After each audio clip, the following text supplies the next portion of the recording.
So welcome everybody to the data deep dive of the FINDS Fellowship programme. I'm just going to go through a bit of housekeeping, and Kimberly, I'm the Impact Engagement Manager.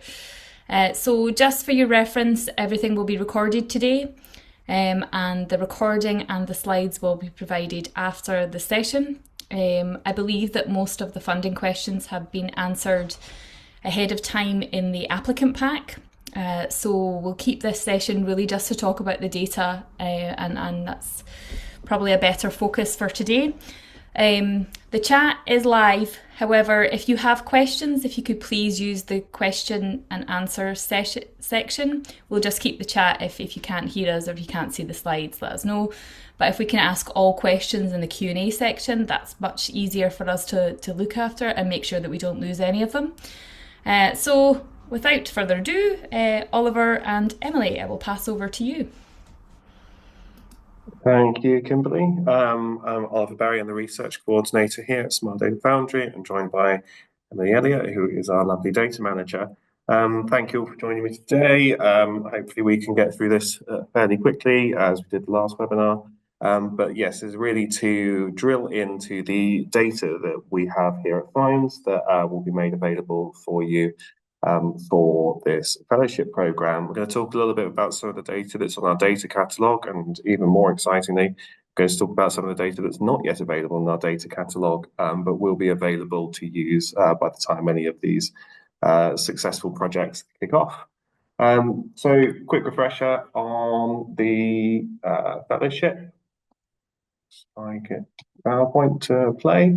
There is a total of 300,000 available. We're looking to fund at least 3 projects. Applications opened last week on the 28th, with a deadline of the 9th of December, just before midnight. Decisions to be communicated in the spring. As I said, it's open not just to researchers from higher education institutions, but we've also opened this up to people in the third sector, public sector, and industry. And the key aims of the fellowship is to really be opening up this data, using it in sort of novel new ways that are addressing some real world challenges. And we're really wanting to see some quite thoughtful, innovative research and a number of really tangible outputs that can be used further and further to sort of advance the use of this smart data in the future. So it's really why I want to drill into the data today and talk about sort of what it is, what it's made up of, and some of the opportunities that data can present. Firstly, though, I'm going to talk a little bit about sort of where we actually hold the data and what we do with the data and how it's manipulated and all those sorts of things. So we hold this data in a trusted research environment, sometimes known as a secure research environment.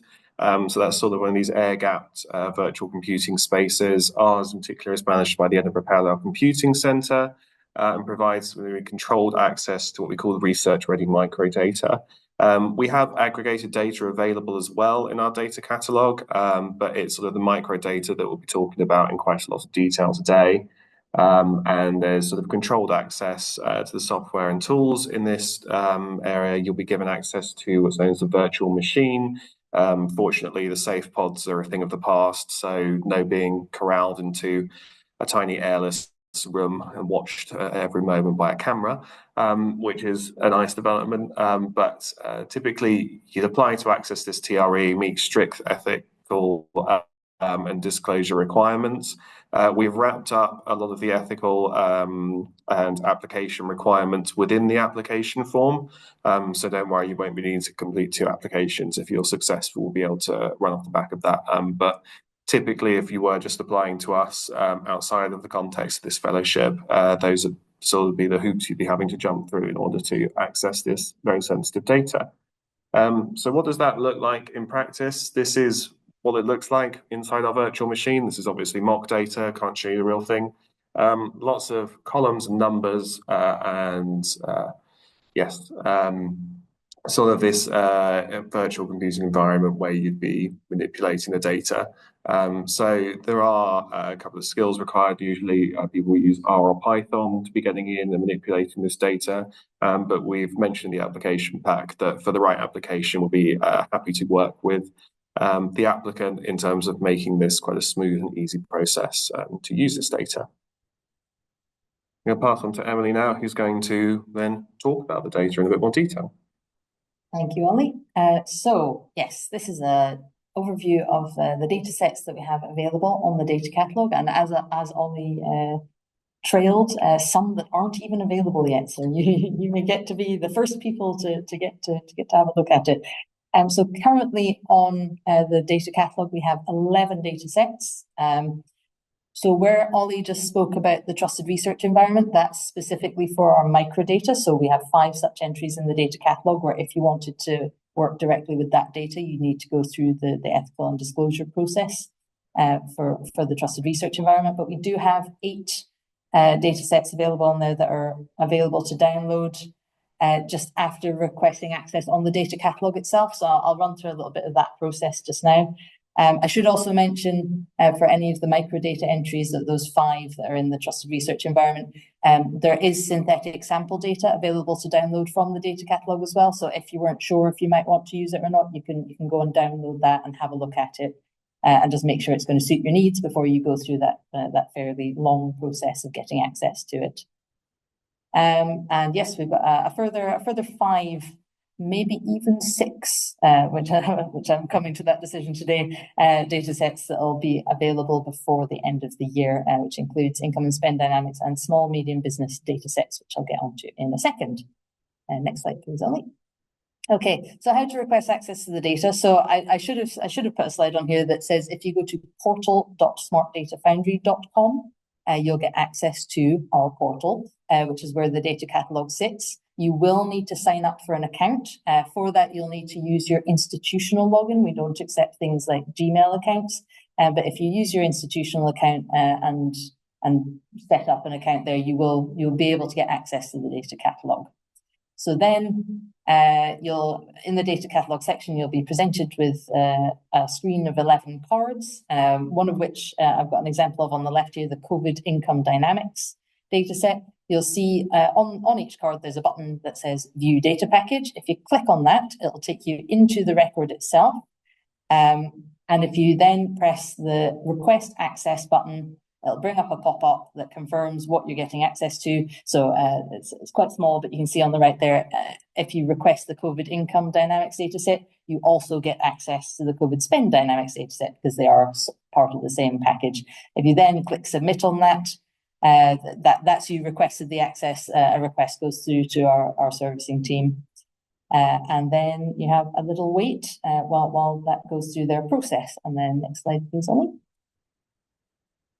Once you have access, you'll see that little card, again, COVID income dynamics on the top left, now has a subscribed tick on it, so you know that you have access to it.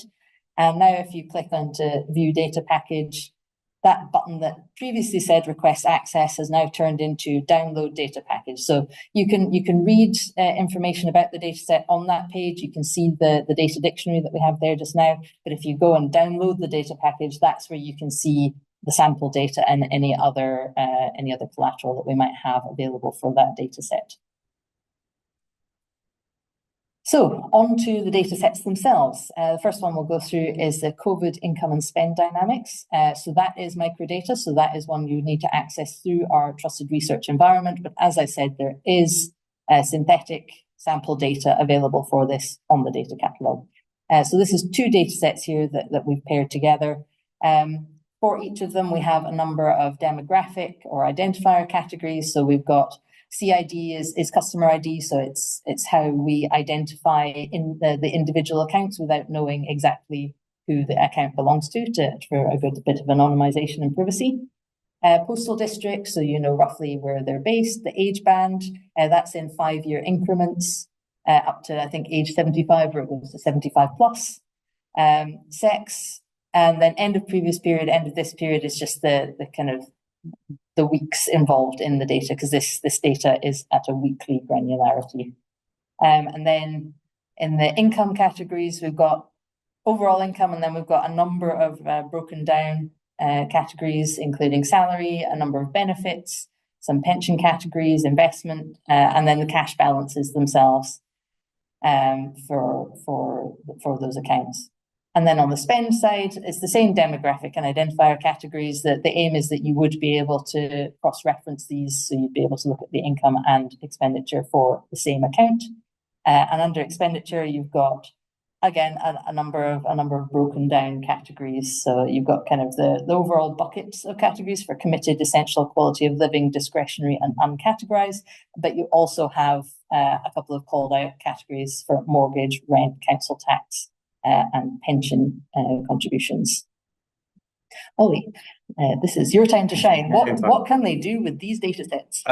Yeah, sorry, so I should have said at the end of Emily's explanations for what these data sets are and what they contain, I'm going to talk a little bit about some of the research ideas that we've had. I have presented either internally or externally these data sets. I'll keep them a little bit broad, one, because I don't want to be talking about other researchers' research in too much detail without their explicit permission, and two, because again, a big part of this process is for you guys to be sort of formulating interesting and novel ideas of what we could do to this data set, and we'd love to see some ideas of things we haven't even thought of.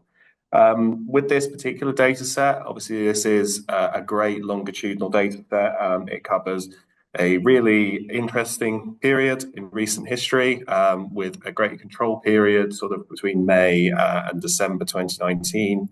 And then you can start to really explore some of the things that are sort of like how the pandemic specifically affected income and expenditure patterns, and also how sort of productivity was affected by the pandemic.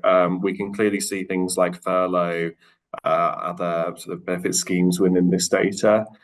So that's really fascinating to sort of look at, and also because it comes through past sort of the recognised 2021-2022 end of the pandemic, then we can start to look at the sort of ensuing cost of living crisis, sort of the fiscal tightening as part of the monetary policy cycle, and sort of the response, therefore, that you would see within individuals' finances off the back of that, whether in things like interest rate increases, we saw sort of step changes in particular types of expenditure, whether those changes were more gradual, and then how they affected other types of expenditure, and also just the whole cycle through income and expenditure, sort of what was going on in people's finances with these quite well-defined and well-evident shocks to people's finances, what was going on at that particular moment in time.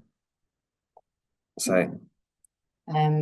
Just stay on that slide a second, because I should also say, although we've called it COVID income and spend dynamics, you're not limited to only projects that are specific to COVID to use this data set. If you have another good use of this data set, please feel free to apply with that idea.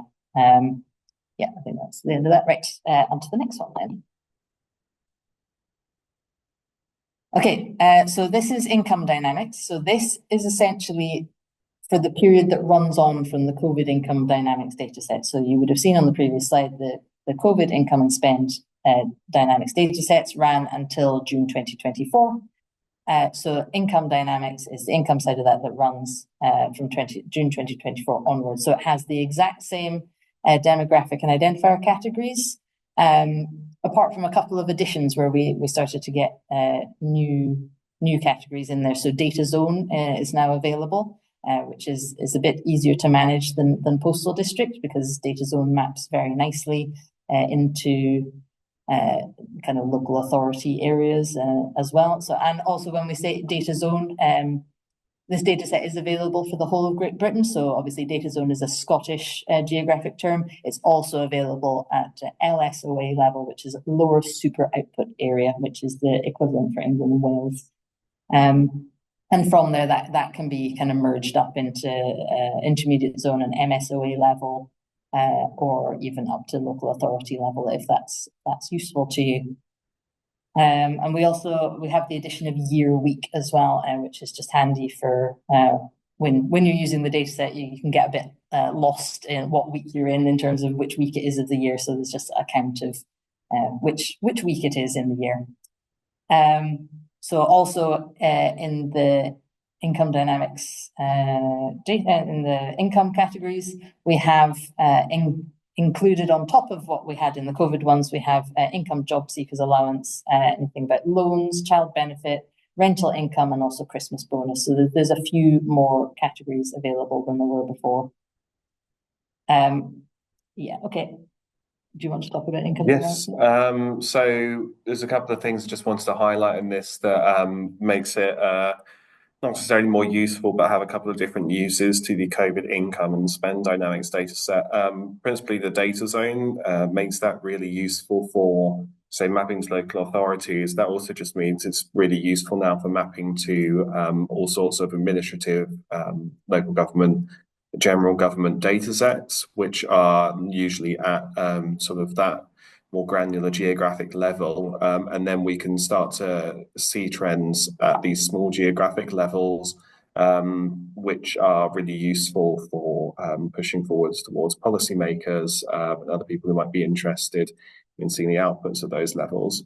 Something like job seekers can be really interesting if we're looking in the context of job loss within the data, or sort of economic activity within the data. If it's evident that income salary as a category stops and job seekers starts, then we can make some quite clear inferences about what we think might be going on there, and sort of talk about those topics. And the other one I wanted to highlight is the child benefit income.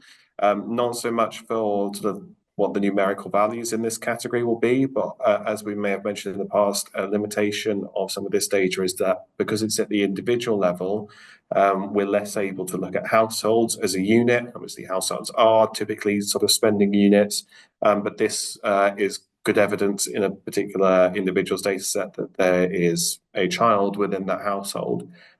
So we can start to look at some of the more interesting questions that will involve sort of child poverty, or what it means for someone's income, and then go on to spend in a moment when there is sort of a child present in those households or individuals' lives. So I'll go on to the spend portion of this now. Yeah, so there's spend. So we've split the spend dynamics data set into two separate categories. It just made it a lot easier to use. So on the left, you have the kind of the broad bucket type categories. So the eagle-eyed among you may notice that the transaction categories for spend dynamics is the same as for COVID spend dynamics, but of course it's got the addition of data zone and year week in the demographic categories. So that means you can essentially, you can take the COVID spend dynamics data set and run it right through into spend dynamics, because again, it's the same demographic and identifier records. And so you would be able to track the same account throughout both data sets. Then on the right there, you have the subcategories for spend dynamics. So this is a really useful view of categories if you wanted to know specifics of people's expenditure. So you've got, for example, you've got energy bills in there, you've got groceries in there. You've got, if you wanted to, eating and drinking out, if you wanted to know people's kind of more discretionary side of things and their appetite for eating out. And then you've also got the kind of the mortgage and rent and council tax ones that you'd kind of expect, so you'd be able to really drill down into people's expenditure, and potentially you could use the subcategories data set with the spend dynamics data set to look at how much mortgage is a proportion of their committed expenditure, or with their groceries, how much their groceries is in relation to their overall expenditure and things like that. So I might have just stolen some of what Ollie's about to say, but go on, Ollie. Yeah, I think you have a bit. But I think with these subcategories, we can start to get into some really interesting ideas about people's financials, behaviours, and habits. Two of the key ones there, like energy bills and groceries, are something that really gets highlighted when we talk about cost of living crisis, when we talk about ongoing inflation, and how, even over the past year and a half, effectively to June 2024, when we get these categories, changes in prices in general are continuing to affect choices people make about the other forms of expenditure. And I think with these detailed subcategories, we can start to ask some really interesting questions about what those sort of ensuing effects might be. Okay, so next up on our dataset list is the small medium business operations data set. So again, this is a sneak preview. This isn't available yet, but we will be putting it up probably by December. Which could be in December, I suppose. But yes, this is essentially cloud accounting data, which covers small and medium business operations. So it covers invoices, payroll, VAT information.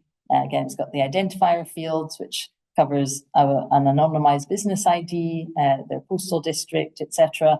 We've got fields relating to invoices, payroll in there, including how many employees they have and the gross pay that they pay to those employees, and their VAT information fields as well, so you can see when they've been doing tax returns. We also include a little SIC matching resource field, which is the SIC from Companies House, so that you know what kind of area the business operates in. Yeah, and I think in this case, some of those things like the invoices fields are really great for understanding sort of economies on various geographic scales. We can sort of see as well, we did a piece of work that I can talk about a couple of years ago on the effects of late payments to small, medium businesses. This was really fascinating because anecdotally, policymakers were frequently being told that late payments were causing real issues. There was a real prevalence of late payments to these small businesses that was really affecting sort of their cash flows. The cash flows are in the next data set we get to look at, but it's still interesting. What we found when we actually investigated this data in more detail was that the rate of late payments had dramatically dropped over the past sort of decade. So then you start to really be able to ask these questions of, well, why is anecdotally what we're hearing still that late payments are a significant problem, and ideally delve a bit deeper and say, well, is it specific types of organizations or specific sizes of bills that are resulting in late payments? Is it sort of that late payments aren't late, but still there's cash flow issues within sort of month to month that could be improved in certain ways. So pulling out some questions out of the back of that is something we can see quite easily with the invoices fields, and then in the payroll fields as well. That's useful to see sort of the ability and financial health of the company in terms of managing some of their sort of resources and scale there. I'll move on to the financials. Yep, so on the monthly financial side, we have the identifier fields again. So again, the business IDs persist across both data sets. So you can have a look for financial data and operations data for the company. And again, we've got the SIC matching small additional data set in there as well. But what we've got is cash fields, so you can see the balances and the cash flow of the business, the profit and loss field, so you can see their overheads or their assets and liabilities, etc. And the VAT fields there, so how much VAT they're paying and how much they've paid to HMRC. I should say both of these data sets are micro data sets, so again, they will be from the trusted research environment, but synthetic sample data will be available on the data. I think, again, to expand on the operations data set, so the things like cash flow, profit and loss, just really give sort of clear examples of business health that over time we can sort of link to changes in not just economic, but also sort of other environments, whether that's sort of socio-political environments, whether that's the physical environment, and sort of perhaps looking at the effects of climate change on businesses able to continue their functions and maintain strong cash flows. Can also be questions that you can ask out of this that I think would be really interesting to be answered.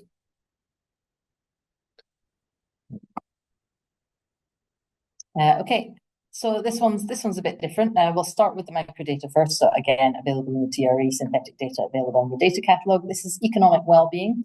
This is the data that powers our economic well-being explorer, which is a lovely tool, also available on portal.smartdatafoundry.com.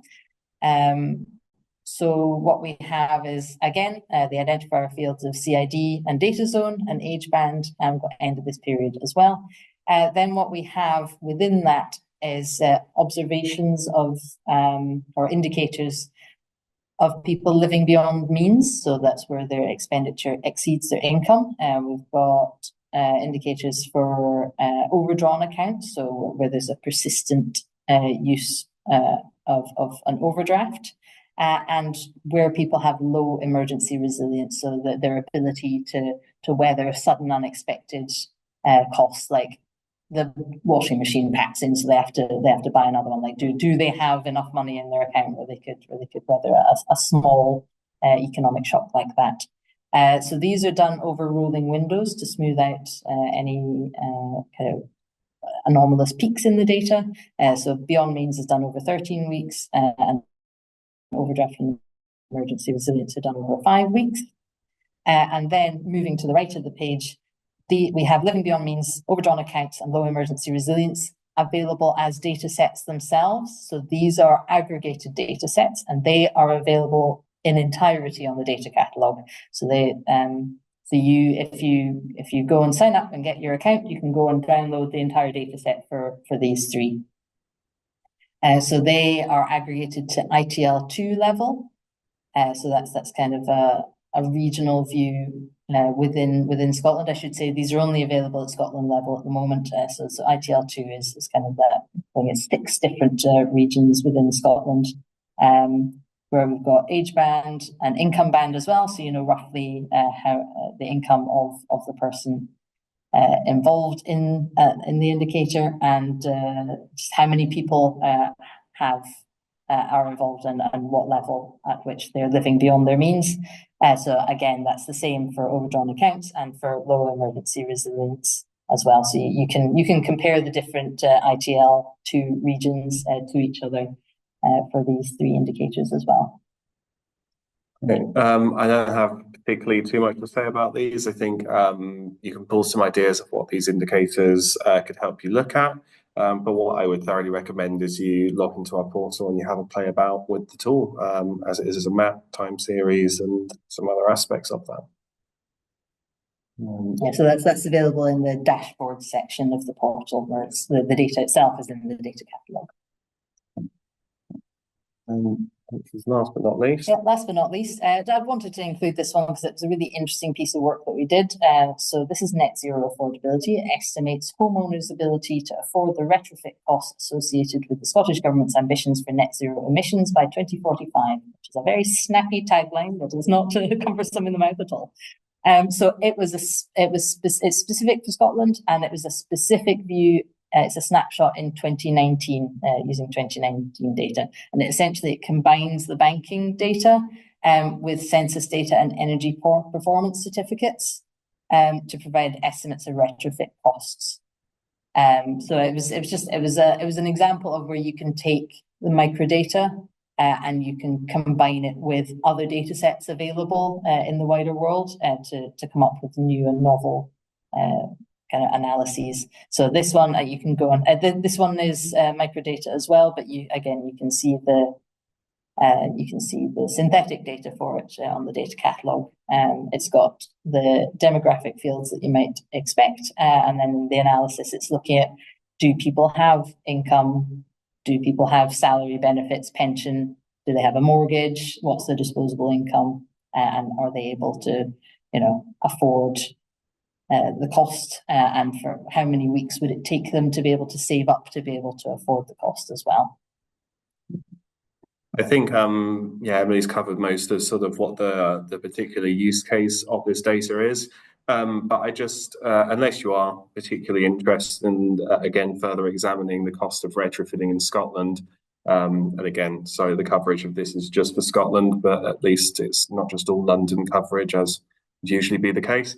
I think what's really interesting about this is this data set was created using sort of, I guess, the COVID spend and income dynamics data sets to answer a very specific policy question, which is the Scottish Government has directly said that they want everyone to be retrofitted to at least an EPC rating of C by a certain time frame. I think it is 2045 still, it is part of the ambition. So with data, we can actually start to see, well, how is that actually going to work in practice? What are sort of the loans, grants, etc., that are going to need to be offered to people? And then sort of particularly if you look in more detail at the COVID income spend dynamics, what happens when people suddenly have to meet unexpected or changes in their expenditure? What are they cutting out in order to meet these sorts of things? So if it became sort of a draconian law that you all had to get your windows done and you all had to install a heat pump, what sort of things would people necessarily be cutting out in order to be able to afford that? And then we can start to model, well, how will that further affect the economy? And just really ask a lot of questions off the back of that. Like Emily said, this was with some census data. This, I think, was also used a little bit of data from a report by WWF on what the actual cost of retrofitting certain archetypes of homes would be. And we even mapped over if there was a large number of archetypes of homes in a particular area. So I guess what I really want to emphasize about this is the potential for linking this data to other forms of data to sort of answer those quite complex and interesting questions. We sort of see ourselves at the top of this Venn diagram, sort of bringing in private sector data and making that available to researchers. But where you can start to really answer the interesting questions is in the intersection between all of them. And we encourage you to consider how this data could be used to further sort of elucidate and contextualize a lot of this other data, whether that's using the data to explore some of the socio-economic determinants of health, whether that's using the data to sort of validate and test against what people are saying in surveys, traditional data sources, even like longitudinal cohort studies, or how this data relates to the administrative data that governments collect. Is just really important to us. We think the data, as we've explained in many ways, is quite behavioural, it's very longitudinal. Even the SMB data, it's, you know, businesses behave in certain ways under certain conditions. So we can really start to explore that and find some great opportunities off the back of that. And I'll leave it there and we can go on to some questions. I think there's a couple coming through in the chat. So. There's quite a few coming through in the chat. I don't know if we maybe want to start. There's a question from Alfonso that has a two-parter. So in relation to SMB dataset, how does the data structure differ from other individual datasets? And the follow-up to that is, are there any delinquency flags or markers to understand delinquency patterns? In with the difficult ones. Thanks, Alfonso. Yeah, I know. I thought we'd go with that one because it's a big question, a big hairy question. It's a big hairy question. So the data structure. I think I'd quite like to understand a little bit more about the question. Like, can you give any examples of what? So, how does the data structure differ from other individual data sets? For example, coverage, type of information, etc. Does that help? Well, because I mean the coverage, so it's GB wide. I don't have to hand how many businesses are involved in it, but I can certainly go and dig out that information. We can think is the intention, Kimberly, to circulate some FAQs afterwards, so we can pick that one up for the FAQ. If it's one of those bigger questions, then we would probably ask our applicants to just email research@smartdatafoundry.com and we'll come back with the answer there if it feels like too big a question for just now. Perfect. In that and case, we'll save all these questions, so Alfonso, your question hasn't went missing. It's a bigger question that we can answer just now. I think follow-up question to spend dynamics is there's not any delinquency flags or anything to understand delinquency in the data that we hold. So okay. Shall I go in with an easy one then? Is the data downloaded into the virtual environment? So all the data is available in the trusted research environment, which I think what you mean by the virtual environment. So that the microdata is there. The aggregate ones are there as well, but you wouldn't need to use the TRE to use the aggregated data sets. They are available on the data catalogue. It's far easier to work with the aggregated data sets on the data catalogue, because then you can use whatever tooling you like. You're not restricted by the trusted research environment. Easier question. Much easier, thank you. From an anonymous attendee, I'm interested in small and medium business operations data set. Do we have a sample data set before December so I can get a general idea of what this data set contains and how I could use this data set to develop research questions in the proposal? So what we have available at the moment are the headers that we've previously shared, but we are currently working on the sample data, so I can go and make sure that we get that in advance of the deadline, because you're quite right that if you're going to use that data set, it would be very useful to know what's in the data set. Same will apply to the income and spend. Yes. Although for that, the synthetic data is being worked on imminently, so we will definitely have the synthetic data for income and spend ahead of the deadline. Perfect. Will the fellowships expect to build data linkage, for example, to health data? Data linkage takes an incredibly long time and may not be feasible for a 12-month project. I think we answered this in the first one, but actually, if you wouldn't mind answering it again. Yeah, of course. I was sort of wanting to talk about, the opportunities with doing linkage. We're very well aware. We've looked at doing health data linkage. There are very long timeframes involved. It's not necessarily feasible, especially if you're looking to get into any sort of granular data. So no, there's no expectation that you will do linkage. Obviously, the main focus of this is using the FINDS data to do research. I was just trying to, I guess, hopefully inspire some ideas off the back of that. But yes, no obligation. Don't worry. We're aware of that sort of those issues. No problem. We'll go through a couple more. Do we have any individual level data nested in the business level data?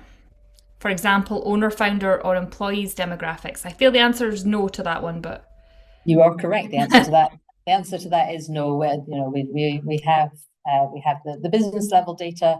We do have a marker for if it's a sole trader or a limited company. So you would have I guess there's technically that's a little bit about an individual if they're registered as a sole trader, but aside from that, no, there's nothing individual level in there.